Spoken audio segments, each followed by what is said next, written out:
Hola, en esta última sesión vamos a estudiar el concepto de corriente eléctrica y un par de aplicaciones sencillas de manera cualitativa.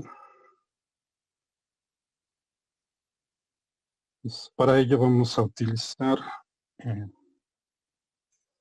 una descripción microscópica. Vamos a pensar que estamos en un conductor.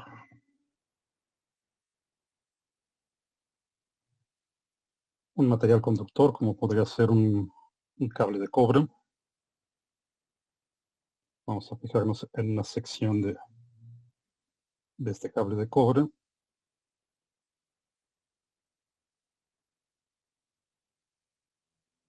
Lo tomamos aquí con una área transversal que simplemente vamos a llamar A, la sección transversal, o sea, sería el área de esta parte de aquí, que lo podemos tomar circular. Vemos que este tiene una área A. Y tomamos una longitud del conductor. Vamos a suponer que tenemos nos vamos a fijarnos en una sección de la longitud del conductor. Vamos a tomar de aquí a aquí.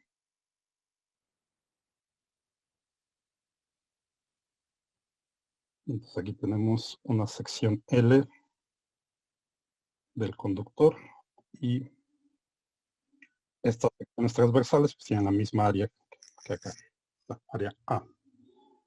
Entonces dentro del conductor, dentro de este pedazo de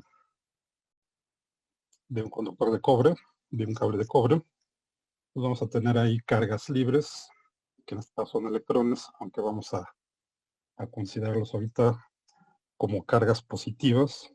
Sabemos por qué. Nos tomamos acá dentro, pues vamos a tener varias cargas positivas.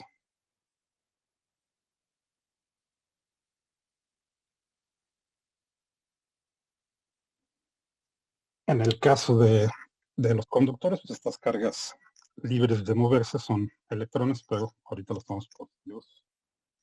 Y vamos a poner que estos tienen una carga Q.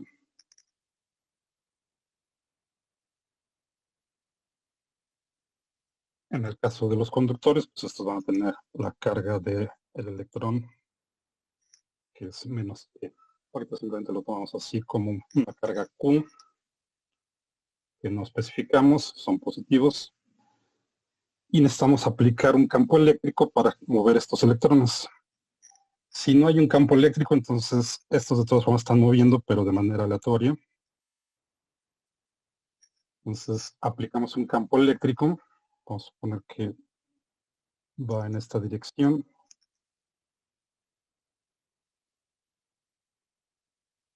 Dentro del conductor, el campo eléctrico tiene que estar dentro del conductor. Acá lo estoy dibujando afuera, simplemente por cuestiones de la presentación. Tenemos aquí un campo eléctrico que va en este sentido dentro del conductor. Y lo que produce es que estas cargas libres que tenemos aquí, que se están moviendo de manera aleatoria, si no está el campo eléctrico, entonces en la presencia del campo eléctrico, pues estas van a tener una velocidad promedio que le llamamos velocidad de arrastre. Vamos a denotarla como, vamos a ponerle BD.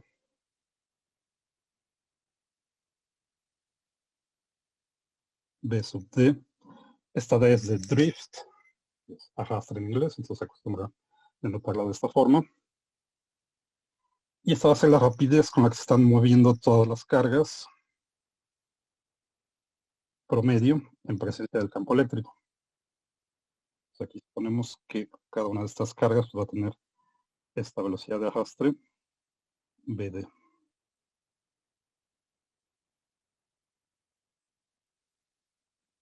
Y ahorita lo vemos en términos de la energía. ¿Qué está pasando en términos de la energía? Bueno, ahora necesitamos, vamos a calcular cuántas cuánta carga tenemos en esta sección del material conductor. Bueno, otra cosa aquí entonces es que las cargas se van a mover en la dirección del campo eléctrico. El campo eléctrico, recuerden, está asociado con la fuerza de Coulomb de esta forma. Y entonces la presencia del campo eléctrico pues, produce una fuerza de Coulomb.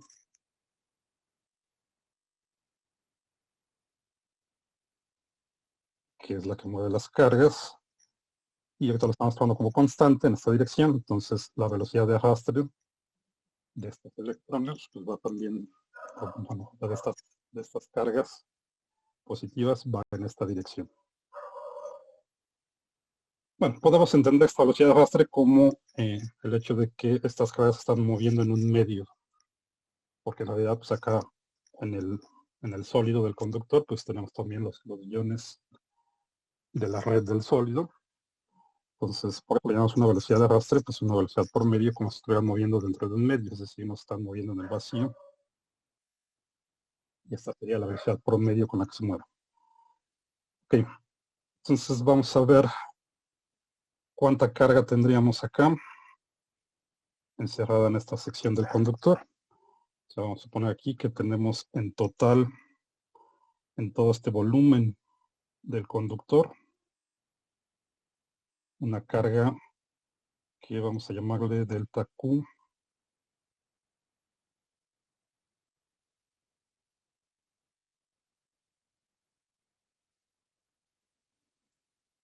Y eso vamos a ponerla en términos de, vamos a poner que tenemos acá, aquí en este volumen, pues tenemos n número de cargas, entonces vamos a tomar una densidad de carga que sea simplemente, vamos a definirla así, como número de cargas entre el volumen.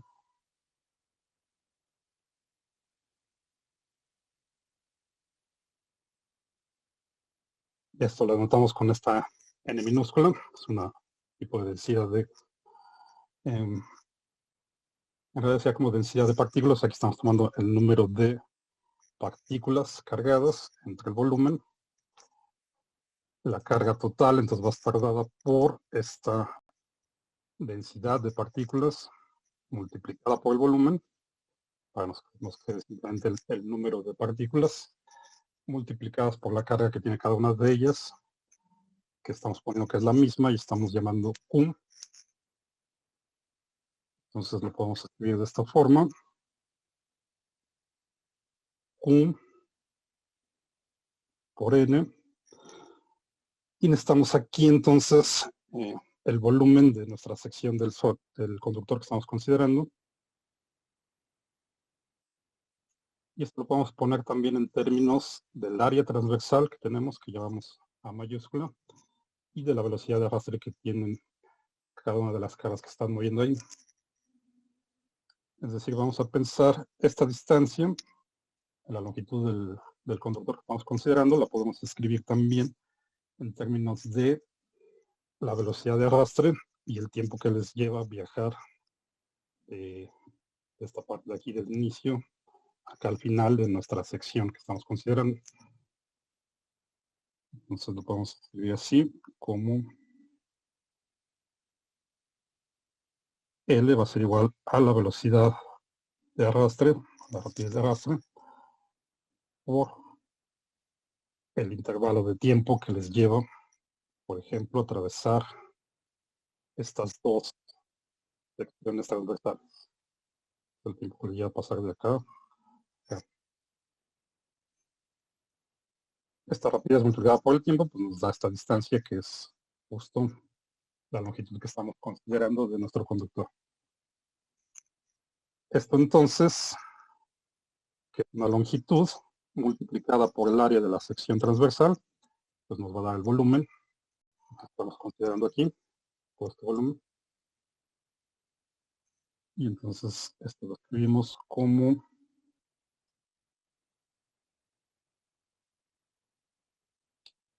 la rapidez de arrastre por el intervalo de tiempo por el área de la sección transversal. Entonces, todo esto es el volumen del conductor multiplicado por la densidad de partículas,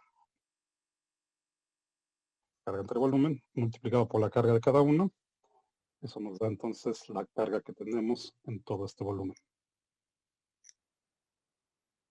Bien, y entonces simplemente vamos a definir la corriente como el cociente de la carga en el tiempo, la tasa de cambio de la carga en el tiempo.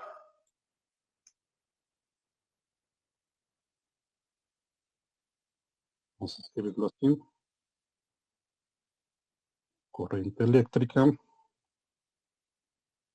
Y aquí nos va a dar una cantidad promedio.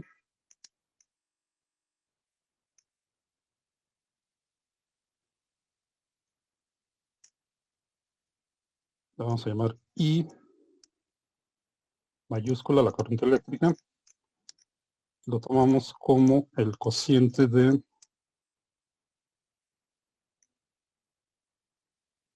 la cantidad de carga entre el tiempo. Así lo definimos.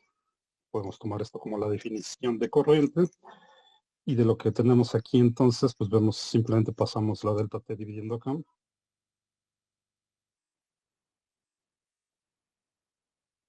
Y nos va a quedar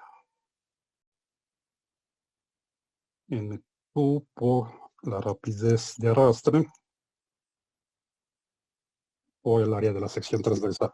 Entonces, de esta forma podemos definir la corriente, digamos, a nivel microscópico. Entonces, corriente eléctrica pues, es simplemente carga entre tiempo. Acá tendríamos entonces la corriente promedio. En este caso, si la rapidez de arrastre es constante, como lo estamos poniendo, entonces la corriente promedio pues, va a coincidir con la corriente instantánea. Y la corriente instantánea la definimos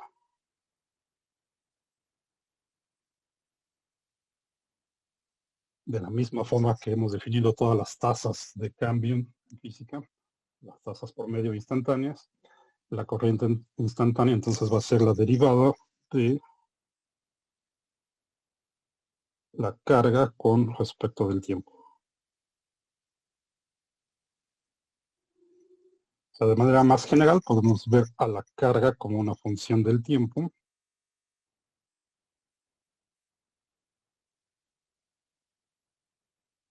Si es que está cambiando acá la cantidad de cargas que están moviendo, entonces vamos a tener una carga que depende del tiempo, y entonces en cada instante pues podemos definir una corriente instantánea simplemente como la derivada de la carga con respecto al tiempo. En este caso, si la rapidez de arrastre es promedio, entonces la rapidez de arrastre, perdón, es constante, entonces la corriente promedio pues, coincide con la corriente instantánea. Es decir, la corriente es la misma para cada instante del tiempo. Bien, entonces con esto pues, tenemos nuestra definición de carga. En el sistema internacional, entonces, las unidades pues, son unidades de carga entre tiempo.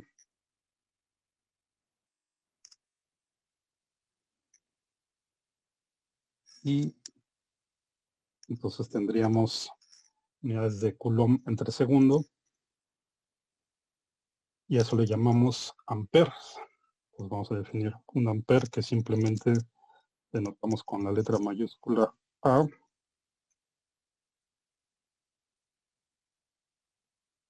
Va a ser un coulomb entre un segundo. Y eso le llamamos el ampere. Bien. Y parece que esto lleva ampere. Un coulomb entre segundo. Esta es la unidad de corriente eléctrica en el sistema internacional. Bien, entonces, ahora cómo podemos entender esto en términos de la energía, pues simplemente el campo eléctrico se va a mover de una región de mayor potencial a una región de menor potencial. Es decir, acá entonces este campo eléctrico está asociado con el potencial. Podemos pensar que aquí este punto donde iniciamos nuestra descripción está a un cierto potencial de A y acá estamos a un cierto potencial de B. El potencial aquí es mayor que el potencial acá para que tengamos campo eléctrico en esta dirección. Entonces eso lo voy a escribir por acá. Tenemos esta condición. Y bueno, antes de entrar a esto de la energía, así como lo estamos describiendo aquí, este es el sentido convencional de la corriente, es decir, siempre tomamos el sentido de la corriente como el sentido en el que se moverían las cargas positivas. En un conductor, en un cable de cobre, aquí no vamos a tener cargas positivas, vamos a tener cargas negativas. Entonces, el campo eléctrico y la velocidad de arrastre en realidad irían en sentido contrario. Pero por convención, entonces, tomamos siempre la corriente como en el sentido en el que se moverían las cargas positivas. Y en biología, de hecho, es como sucede la mayoría de las veces, porque los portadores de carga pues son iones positivos. Bueno, vamos a ver cómo está asociado esto con la energía. Recordemos que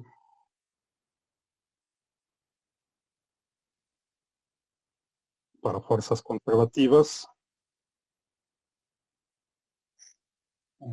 tenemos asociada una energía potencial y la relación con la fuerza es simplemente que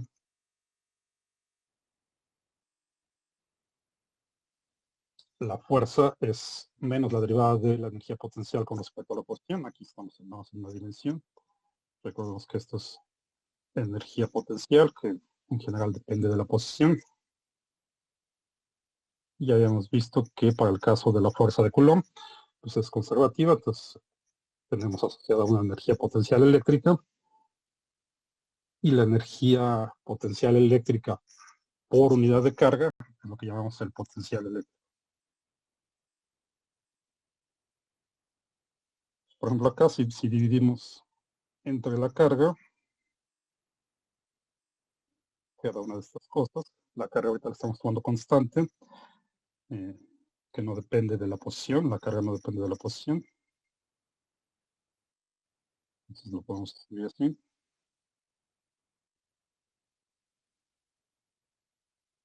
Dividimos entre la carga ambos lados de esta ecuación. Y acá del lado derecho, pues simplemente metemos la carga acá, dividiendo a la energía potencial. No le afecta porque no depende de la posición. Lo podemos escribir así, como menos la derivada con respecto a la posición de U entre Q. Y esto que está entre paréntesis, pues es el potencial eléctrico, lo que habíamos definido como el potencial eléctrico, es simplemente la energía potencial eléctrica entre carga. Entonces, esto lo escribimos como menos la derivada con respecto a la posición del potencial. Y acá del lado izquierdo, pues esto es justamente nuestra definición de campo eléctrico. Y entonces todo esto simplemente para mostrar que entre el campo eléctrico y el potencial eléctrico se cumple la misma relación que teníamos entre fuerza y energía potencial.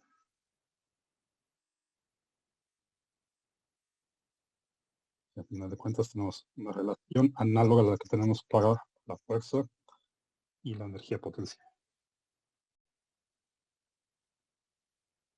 Entonces, el campo eléctrico pues, está asociado con el potencial.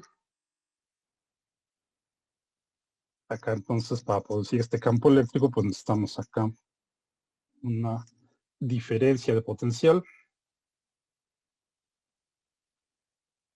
Y entonces acá esta sería la región de mayor potencial, esta la de menor potencial. la diferencia aquí de potencial sobre esta región sería entonces negativa.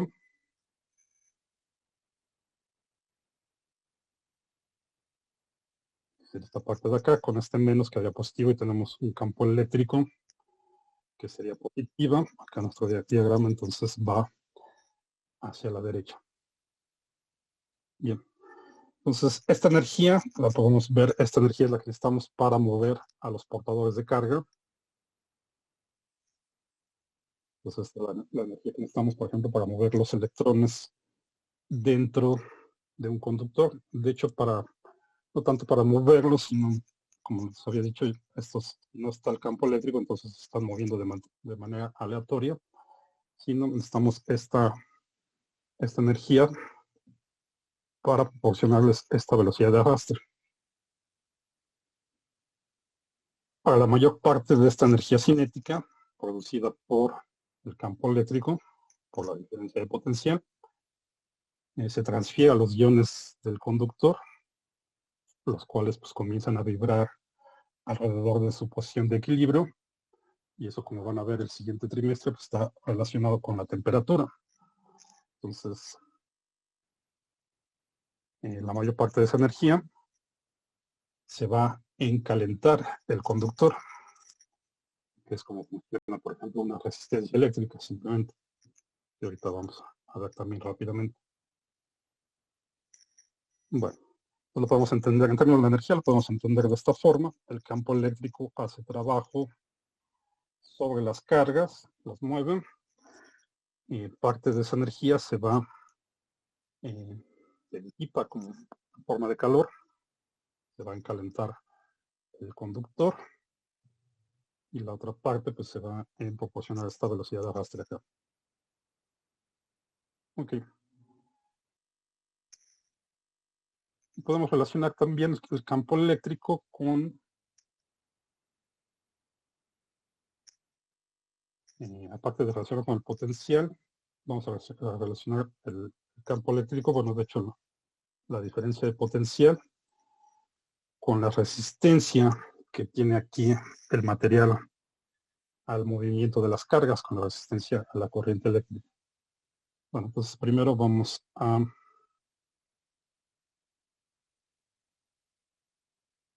establecer la ley de Ohm.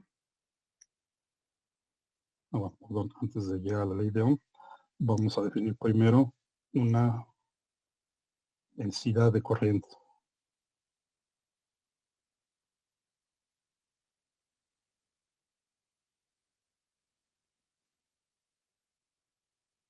Vamos a llamarle J, y esto lo vamos a definir simplemente como la corriente entre la sección transversal, entre el área de la sección transversal del conductor.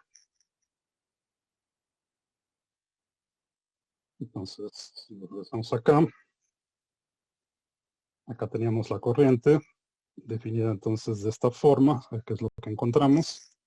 Si dividimos entre el área de la sección transversal del conductor, que es esta de aquí, a eso le llamamos una densidad de corriente, y entonces nos va a quedar simplemente esto: la densidad de partículas por la carga de cada una por la rapidez de arrastre. Entonces lo escribimos así.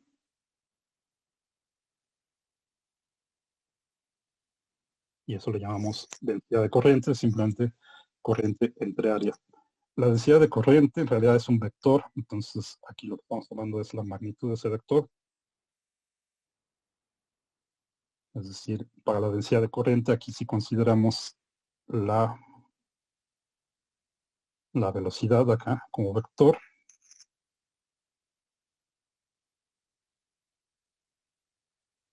Y lo podemos escribir así entonces como vector de esta forma.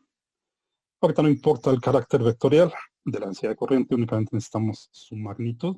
Bueno, pues, por tanto que sepan esto. La corriente, por otro lado, ese siempre es un escalar. Aunque aquí aparece esta expresión, aquí estamos considerando únicamente la rapidez, no la dirección. la corriente tiene un sentido, aunque la corriente tiene un sentido, porque aquí estamos pensando que la corriente va en esta dirección, no es un vector. En cambio, la densidad de corriente sí es un vector. A cada punto dentro de nuestro conductor le podemos asociar un vector de densidad de corriente de esta forma. Bueno, aquí lo que necesitamos es simplemente la densidad de corriente. Ahora de aquí, entonces podemos establecer la ley de Ohm. Y esto nos dice simplemente que es un resultado experimental. Hay ciertos materiales tales que su densidad de corriente es directamente proporcional al campo eléctrico que se le está aplicando al material. Y eso lo escribimos de esta forma. Densidad de corriente directamente proporcional. Entonces la constante de proporcionalidad vamos a anotarla como sigma por el campo eléctrico. Y eso es a lo que le llamamos la ley de Ohm.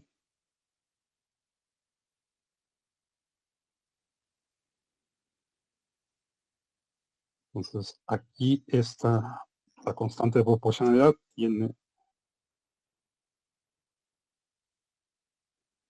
un nombre, le llamamos la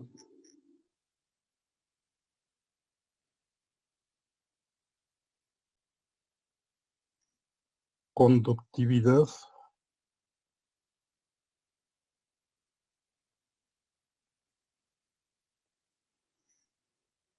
y esto pues es una propiedad de los materiales. En los materiales ómicos, es decir, los materiales que siguen, que cumplen con esta relación, la conductividad es constante. Entonces podemos pensar, esto lo podemos ver como un resultado experimental. Si tenemos varios materiales, voy a ponerlo por acá, voy a ponerlo aquí.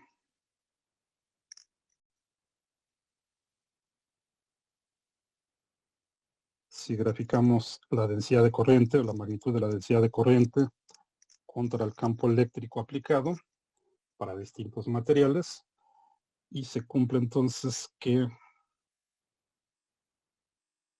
la densidad de corriente sea proporcional al campo eléctrico aplicado, entonces acá vamos a tener gráficas que son rectas, que pasan por el origen.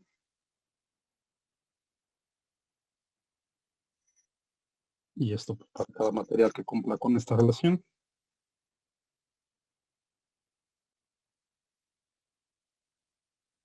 Vamos a tener así para distintos materiales.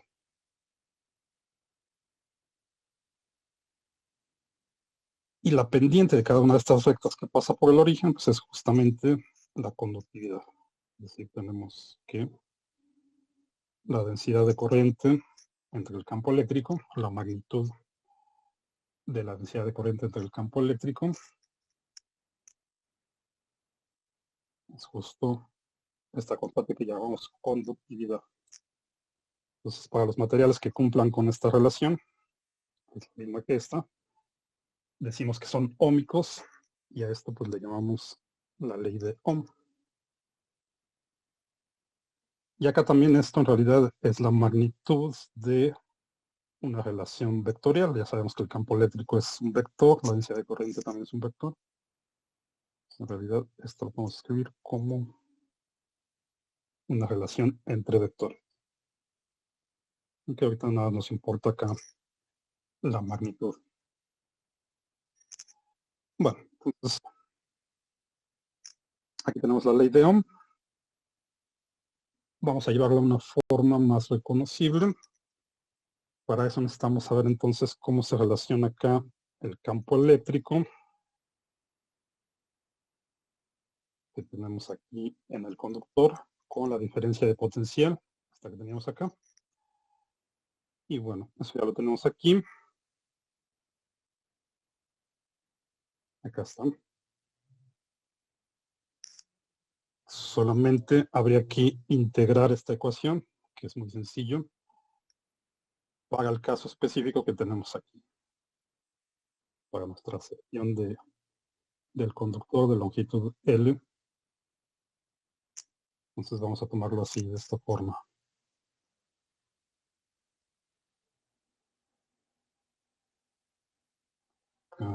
Antes de ver esto, vamos a ponerle acá.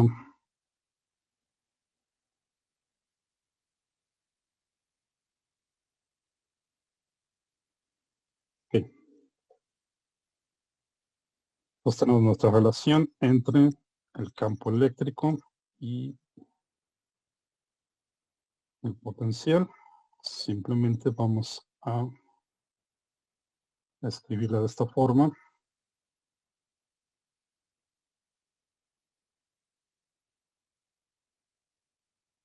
Vamos a estar multiplicando.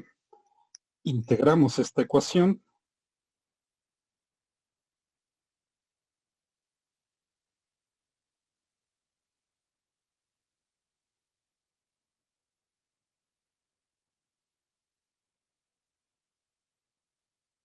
Del lado izquierdo, pues vamos a integrarlo de donde partimos, el potencial en el punto A, el potencial en el punto B. Y del lado derecho vamos a integrarlo. Acá estamos integrando con respecto a la posición. Entonces vamos a integrarlo de 0 a L. Es decir, simplemente para el lado izquierdo vamos a tomar, estos son los límites de integración, el potencial en el punto A al potencial en el punto B.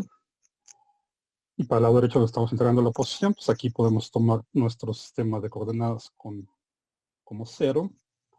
Y acá entonces estamos en L, ya quedamos que estamos considerando una sección L del conductor. Bueno. Y recordemos esto también, que en el punto A el potencial es mayor que en el punto B. Este punto está un potencial más alto que en el punto B. Nos regresamos acá a nuestra integral. Tenemos también que el campo eléctrico pues, es constante. Entonces, de hecho, lo sacamos de la integral. Nada más nos queda la integral de dx de 0 a L. Eso nos da L. Y acá pues simplemente la integral de dB pues, es B evaluado de dA a dB. Entonces nos va a quedar así.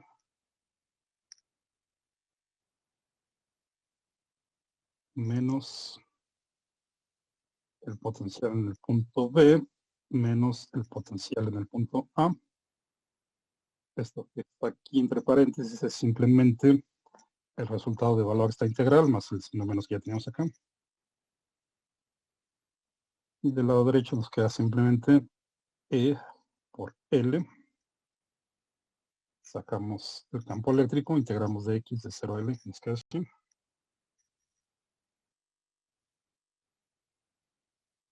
Y recordemos entonces nuestra relación que teníamos acá.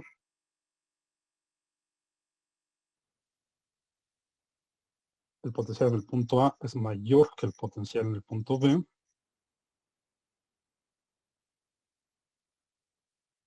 Vamos a escribirlo por aquí.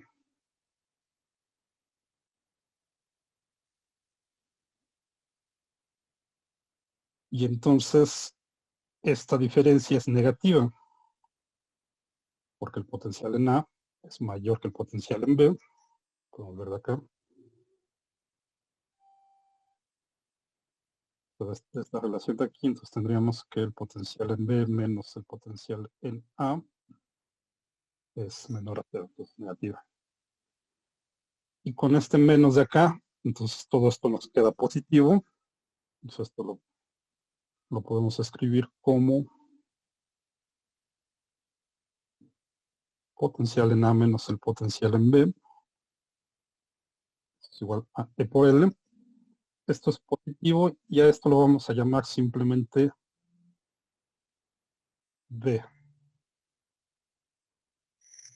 Es decir, esto es lo que conocemos como el voltaje a través del conductor. Esta B, que sería esta diferencia de potencial, que es positiva, es lo que llamamos el voltaje a través del conductor en estos puntos. Pues finalmente nos queda aquí, esto lo podemos escribir simplemente como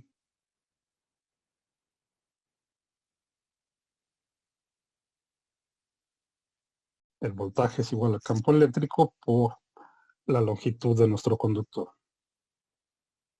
O el campo eléctrico es el voltaje a través de esa longitud L entre la longitud. Y esto es lo que vamos a utilizar acá en la relación para la ley de Ohm. Entonces teníamos que la densidad de corriente es proporcional al campo eléctrico y esta constante proporcional es lo que llamamos la conductividad. Entonces simplemente vamos a regresarnos a nuestra definición de densidad de corriente. Quedamos que esto es corriente entre área. Entonces esto lo podemos escribir así, del lado izquierdo. Del lado derecho tenemos la conductividad y para el campo eléctrico utilizamos la relación que acabamos de encontrar, el voltaje entre longitud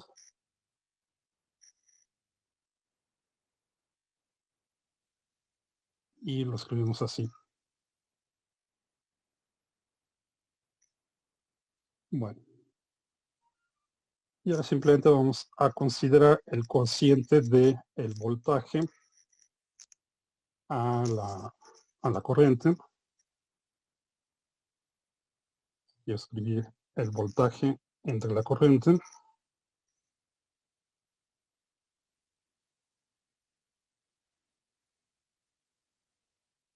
Pues nos quedaría así. La corriente la pasamos acá dividiendo, tenemos voltaje entre corriente, la longitud entonces pasa multiplicando y la conductividad pasa dividiendo.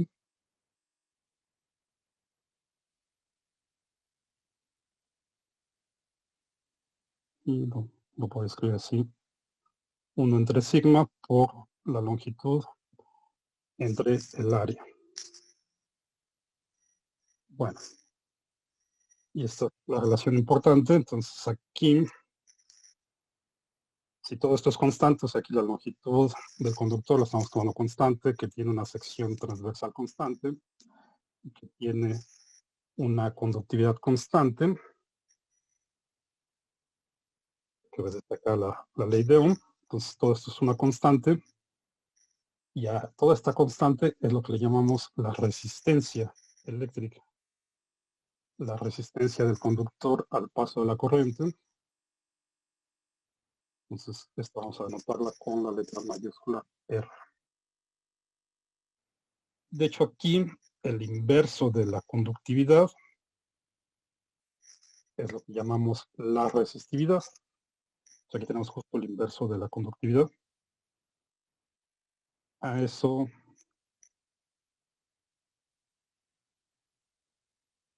se le conoce como resistividad y se denota con la letra griega ρ.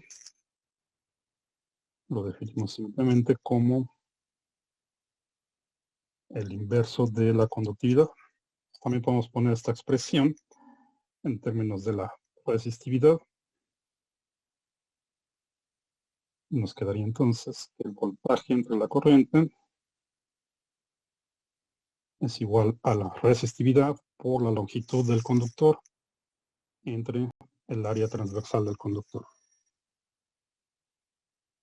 Y eso es lo que llamamos la resistencia del conductor. Entonces tenemos aquí una relación entre el voltaje aplicado, la corriente eléctrica y la resistencia del conductor. Lo podemos escribir como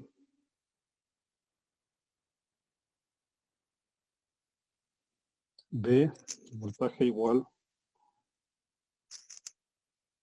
a resistencia por la corriente. Y seguramente esto es lo que ustedes reconocen como la ley de Ohm. Bueno, entonces Ya tenemos una forma más familiar para esta expresión de acá. En realidad, estrictamente hablando, la ley de Ohm sería esta expresión, y acá esto lo podemos ver como una definición de la resistencia del conductor, pero también podemos llamarle a esto otra forma de la ley de Ohm. Bien. Y esta expresión pues, es la base para analizar circuitos eléctricos. Ok, entonces rápidamente vamos a ver un par de aplicaciones.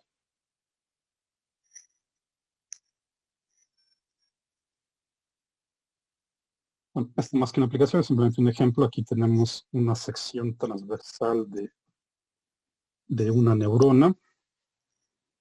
Los colores acá pues, son colores puestos de manera artificial. Esta es una fotografía microscópica.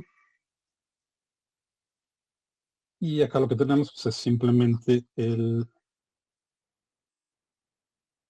esta parte que rodea aquí al axón, que es la parte del conductor de las neuronas, o podemos ver esto como si fuera nuestra sección transversal de un conductor, y este conductor está rodeado por esta sustancia mielina que tiene una resistividad muy alta. Entonces, de hecho, esto funciona como si fuera, así en términos crudos, un cable conductor con un aislante, de manera que las señales eléctricas se propagan aquí en el axón. La resistividad de la mielina es mucho más grande que la resistividad del axón. Y entonces las señales eléctricas pueden viajar aquí a través de la fibra del axón, la fibra del nervio. Bueno,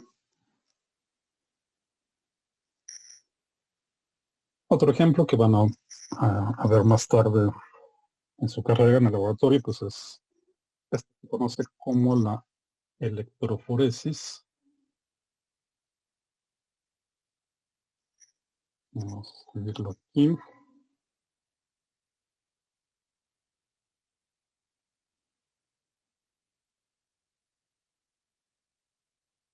Que es una técnica experimental que se utiliza mucho en biología molecular. Y esto es la migración forzada de partículas cargadas que van mediante un campo eléctrico. Y esto se utiliza para estudiar propiedades de macromoléculas, de ADN, por ejemplo. En específico, su peso molecular. Entonces, la idea del aparato experimental pues, es muy sencilla. Tenemos acá, y bueno, acá se depositan las muestras de ADN. Tenemos aquí una cuba con un gel. El gel está pensado para que conduzca la corriente eléctrica. O sea, la corriente eléctrica se va a generar aquí en el gel. Y las macromoléculas se van a mover en este gel. Entonces se aplica una diferencia de potencial. Tenemos acá la parte positiva del potencial, la parte negativa. De manera que tenemos un campo eléctrico que va en esta dirección. Entonces esto a final de cuentas es como si fuera un circuito eléctrico. Tenemos acá nuestro gel. Ponemos las muestras de ADN. Se conecta esto a una fuente de voltaje. Para que tengamos acá la diferencia de potencial. Vamos a tener un campo eléctrico. Las muestras se preparan de manera que tienen carga negativa. Y entonces se van a mover en el gel hacia el polo positivo, bajo la acción del campo eléctrico, bajo la acción de la fuerza de Coulomb, y van a viajar acá a lo largo del gel. Y entonces lo podemos analizar esto así a un nivel básico. Simplemente vamos a pensar vamos a tener la fuerza de Coulomb.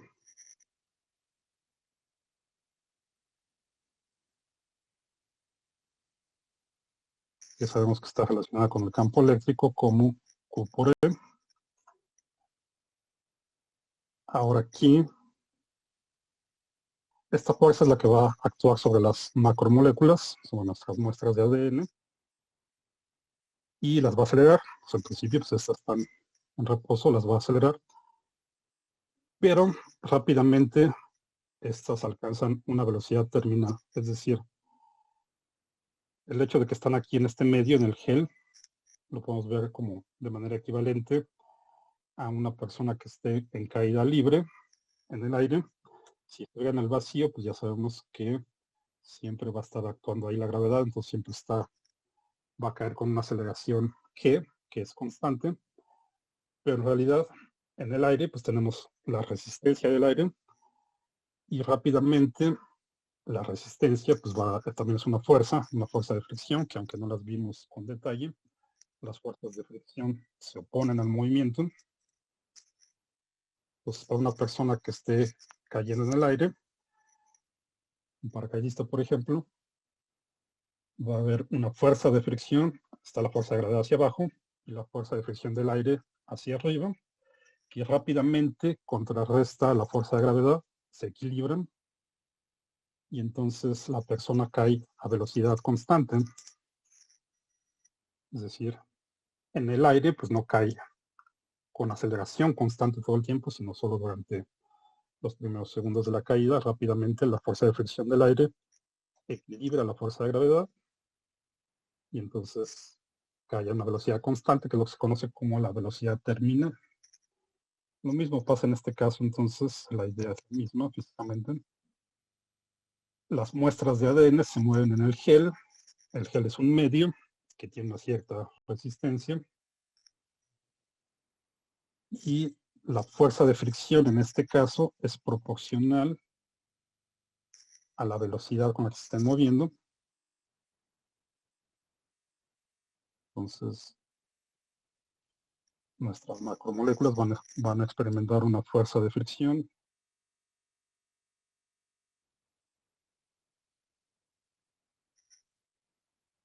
Voy a anotarla vamos a ponerle con una F minúscula,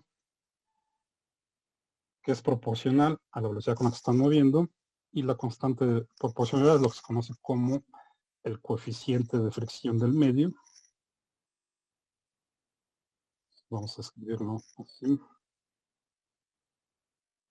Aquí está mu, es un coeficiente de fricción.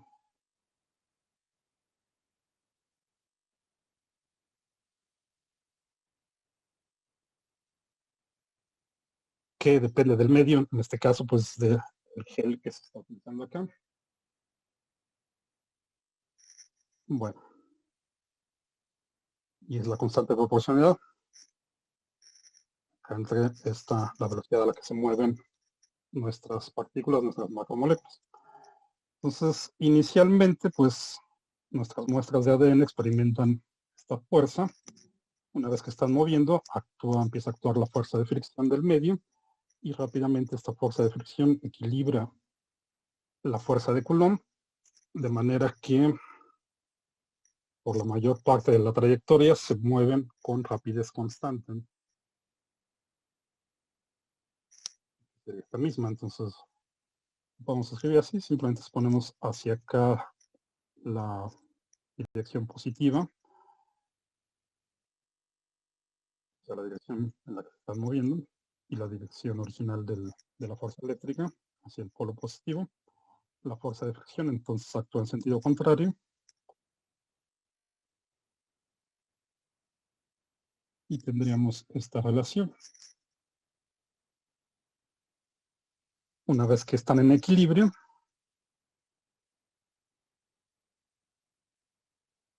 la suma de fuerzas pues es cero, como ya hemos visto varias veces. Tendríamos entonces esta relación. De aquí podemos despejar entonces la rapidez.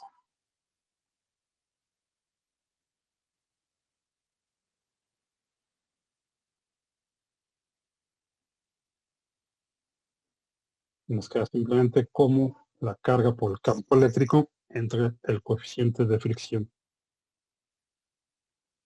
Bueno, y aquí en realidad lo que se utiliza es algo que se conoce como la movilidad electroforética más bien.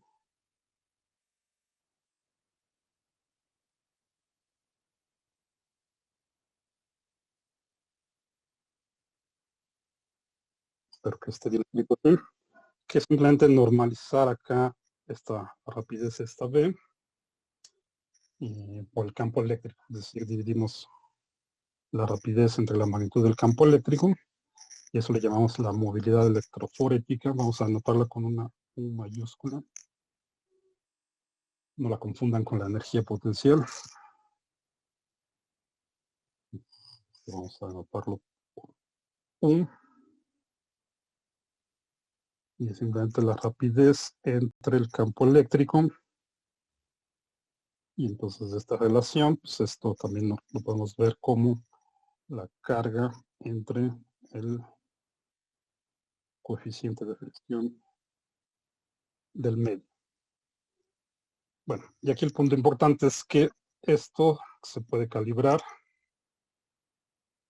Y por lo general la movilidad se toma normalizada entre 0 y 1.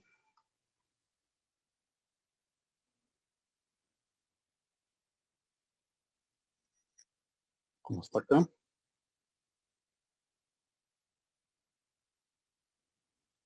Bueno, tomamos la movilidad electroforética normalizada entre 0 y 1.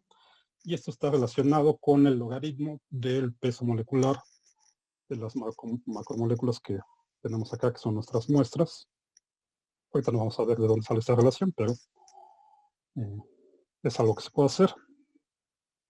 Y entonces podemos graficar el logaritmo del peso molecular contra la movilidad electroforética normalizada entre 0 y 1, y obtenemos así gráficas de este tipo. Se puede hacer para distintos ensayos, y entonces tenemos una calibración con la cual comparar acá lo que pongamos en nuestras muestras. Aquí entonces también las muestras se les tiene que añadir un tinte, algo que nos permita distinguirlos, un marcador, un tinte. Y básicamente entonces lo que tenemos aquí es un circuito eléctrico. Vamos a ver esto como justo como el pedazo de conductor que estamos analizando. Tenemos aquí una diferencia de potencial. Tenemos acá cargas. En este caso la corriente pues no depende nada más de nuestras muestras que tengamos aquí, sino también de los iones o las cargas que tengamos en el gel. O sea, en realidad la corriente en este caso está compuesta por varios tipos de portadores de carga. Lo que nos interesa es ver entonces hasta dónde llegan las muestras que tenemos aquí. Nuestras muestras de ADN, que también portan carga, se van a mover, van a recorrer una cierta distancia dentro del gel. Si se les añade un tinte en marcador, entonces eso se puede visualizar. Comparamos con los estándares que ya tengamos de mediciones hechas. Eso nos da una idea de el peso molecular de las muestras que tenemos aquí. Entonces, por ejemplo, si acá tenemos una muestra real, pues a cada uno de estos se les llama canales. En el dispositivo este experimental se pueden poner ahí varios canales. Las macromoléculas se preparan, como les decía, por ejemplo, se desnaturalizan para quitarles la estructura secundaria. Se les añade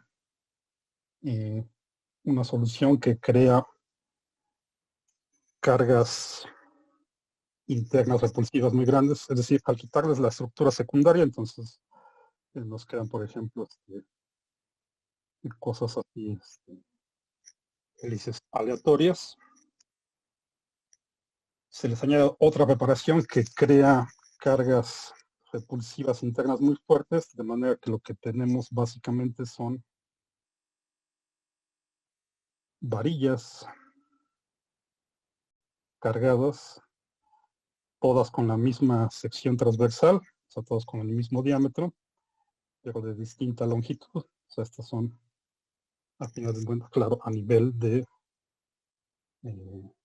del tamaño de estas macromoléculas. Básicamente son varillitas cargadas que se van a mover en el gel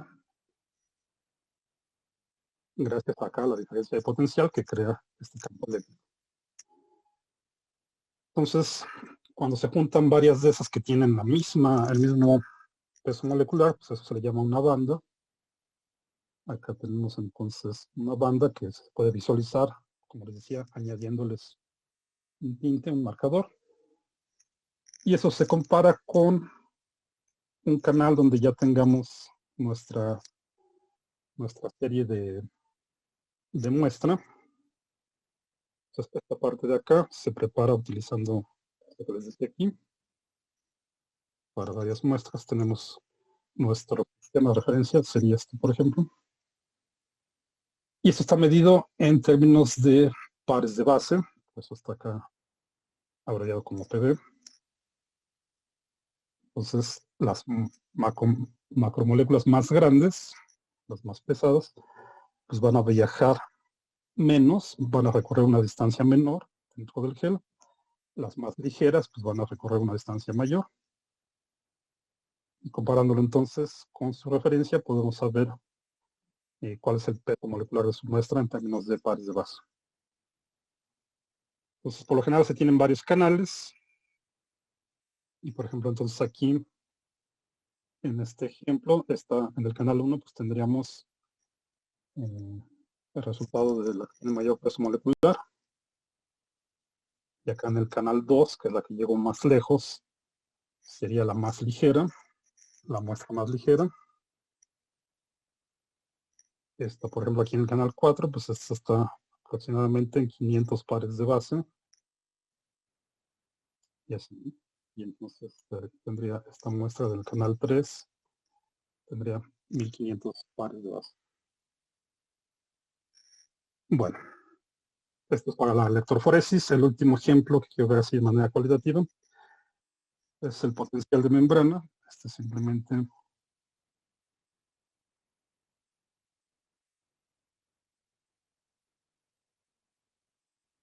la membrana es la frontera que separa la célula de su entorno. Entonces, vamos a verlo aquí rápidamente. Acá en la membrana, pues por ejemplo, tenemos esta parte de acá de la derecha, sería la parte de la región intracelular. La parte de la izquierda es la región extracelular. Tenemos varias concentraciones de iones. Los principales son potasio, acá adentro, y sodio y cloro acá afuera. Estos iones son los portadores de carga en este caso. Entonces, resulta aquí que, por ejemplo, para el sodio puede atravesar la membrana celular a través de los, perdón, el potasio puede atravesar la membrana celular a través de los canales de potasio. Y entonces eso deja una región cargada dentro de la célula negativamente. O sea, si tenemos acá una migración de los iones de potasio positivos, pues nos van a quedar iones negativos dentro de la región celular. Y eso va a producir una diferencia de potencial acá en la membrana que actúa como una batería. Al final de cuentas, como quedamos, esta diferencia de potencial pues, va a tener asociado un voltaje, lo podemos ver como una batería. Y eso va a pasar para cada concentración de iones que tengamos. Por ejemplo, aquí están ejemplificados el potasio. Tenemos los gradientes de concentración, o sea, de dónde a dónde se mueven. El potasio entonces se mueve de la región intracelular a la región externa. El sodio se mueve al revés, de la parte exterior a la interior, y lo mismo el cloro. Para cada uno de estos gradientes de concentración iónicos, pues vamos a tener una diferencia de potencial y podemos combinarlos todos en un solo potencial neto, un voltaje neto. Y entonces podemos ver esto como un circuito simple. Acá tenemos la región intracelular, la región extracelular. Una vez que consideramos las diferencias de potencial de todos los iones que tengamos ahí, podemos calcular una diferencia de potencial neta. Entonces lo llamamos el voltaje neto. Esto es el símbolo de baterías para un circuito eléctrico. Tenemos aquí un circuito simple. Tendríamos un voltaje equivalente, como si fuera una batería, que sería la suma de los tres tipos de iones que tenemos aquí. La suma de los gradientes de los tres tipos de iones. Cada gradiente crea una diferencia de potencial. Una resistencia de nuestro medio. El símbolo de resistencia es esta figura aquí quebrada. Esta flecha simplemente indica que es una resistencia variable. Aquí estamos suponiendo que esto está en equilibrio. Si está quitado, entonces eso cambia la resistencia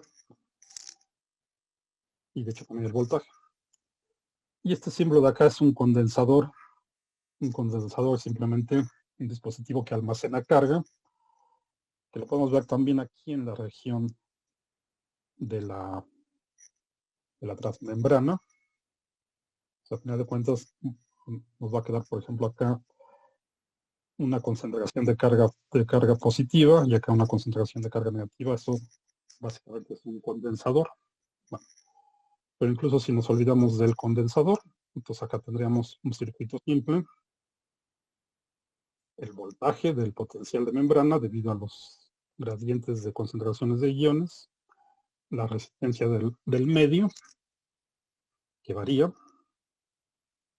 y entonces acá va a estar circulando una corriente debido a estos mismos iones. Bueno, entonces esto es rápido de forma cualitativa, algunos ejemplos de aplicación de la corriente eléctrica, y con esto terminamos los temas del curso. Nos vemos entonces en la siguiente ocasión. Hasta luego. Que la pasen bien.